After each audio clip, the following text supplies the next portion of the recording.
काँग्रेस पक्ष आणि उद्धव ठाकरेंच्या नेतृत्वाखालचा शिवसेना असं हे तीन पक्षात एकत्रित केलं जायचं म्हणल्यानंतर तिथली एक जागा असली तर ती एक तिघात पुढे राहावी या संबंधीचा सुद्धा विचार केलेला आहे आणि एक वाक्यता करायला आणि ती प्रक्रिया सध्या चालू आहे.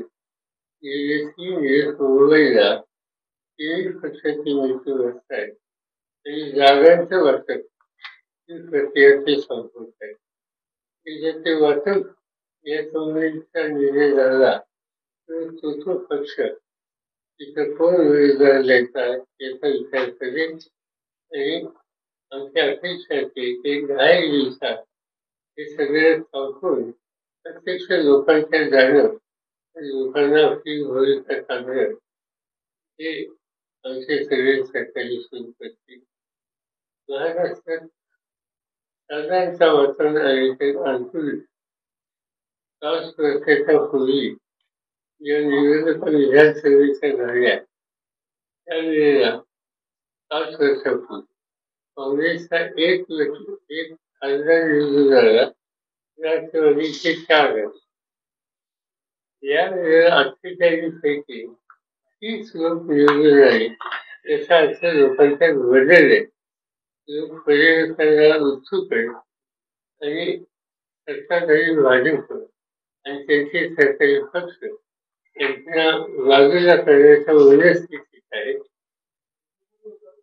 एक आशादायक चित्र आहे कमी लावले. चिन्ह सोबत निर्णय होणार नसेल तरी घड्याळ चिन्ह भोटवा अशी विनंती शरद पवार गटाने केलेली आहे. साहेब, वन नेशन वन इलेक्शन संदर्भात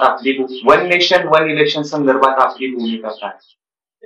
त्याच्यात 2 वर्षाची आणि इंडिया आघाडी मिळवली एकत्र होतो एकत्रित बैठक घेणार आणि त्या एकत्रित बैठकीमध्ये आम्ही एका विषयाने याच्यात भूमिका घेणार आहोत. अजूनची बैठक आमची झाली या अर्ध्या दिवसाची. त्याच्यापूर्वी माझ्यासारख्यांनी मत व्यक्त करणे योग्य आहे.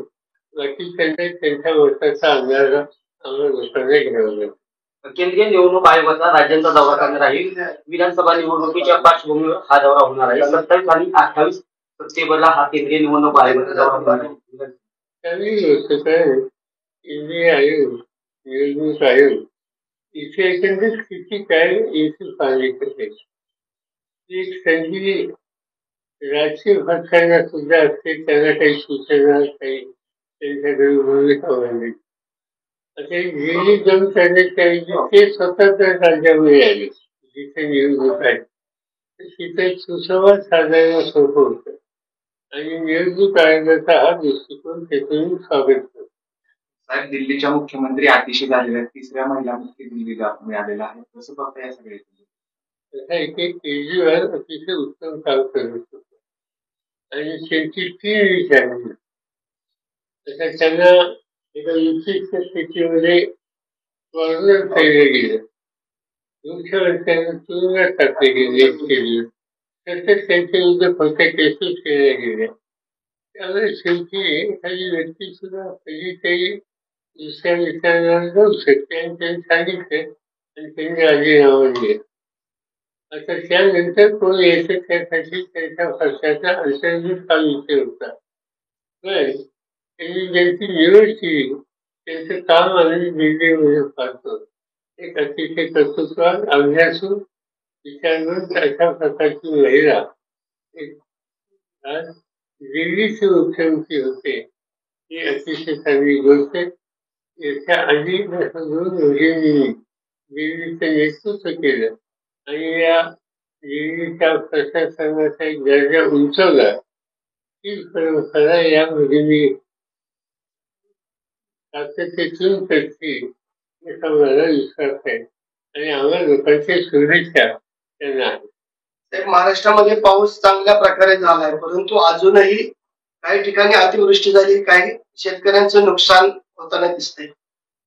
असं की नुकसान काही ठिकाणी झाल्याच्या तक्रारी राज्य सरकारने काही धोरणं जाहीर करतो म्हणून सांगितले, काही धोरणं जाहीर केली, पण शेवटी शेतकऱ्यांच्या पर्यंत ज्याचं नुकसान झालं त्याला काय पोचलं हा महत्वाचा भाग आहे. आणि फार मोठा वर्ग असा आहे की ज्याच्यापर्यंत काही पोचलेले नाही आणि त्यामुळे अस्वस्थ आहे. आम्ही थोडे जे सांगू मुख्यमंत्र्यांना भेटून त्याच्या दुरुस्ती करता येतील का यावरचा आग्रह करू आणि आशा आहे की याचे काहीतरी दुरुस्ती आरक्षणाचा मुद्दा तापलेला आहे. त्याचा मार्ग काही निघत नाही. आरक्षण धनगर आरक्षण असेल, मराठा आरक्षण असेल, तणाव निर्माण व्हायला लागले आणि आमने सामने कार्यकर्ते मिळाले. त्याच्यामध्ये सामंजस्याने असे प्रश्न सोडवायचे असतात. तणाव वाढायचे काही कारण नाही. शेवटी आपण सगळे जात धर्म काही असतात तर भारतीय महाराष्ट्राचे घटक आपल्या सगळ्यांच्या मध्ये सामंजस्य कसं करता येईल या संबंधीची भूमिका या क्षेत्रात या विषयाची नेतृत्व करतात त्यांनी घेतली पाहिजे. आणि राज्य सरकारने सुद्धा अशा प्रकरणात विलंब लावत बसू नये. लोकांना विश्वासात घ्या आणि त्याची पूर्तता कशी करता येते म्हणून एक वातावरण चांगलं कसं राहील याबद्दलची खबरदारी द्या.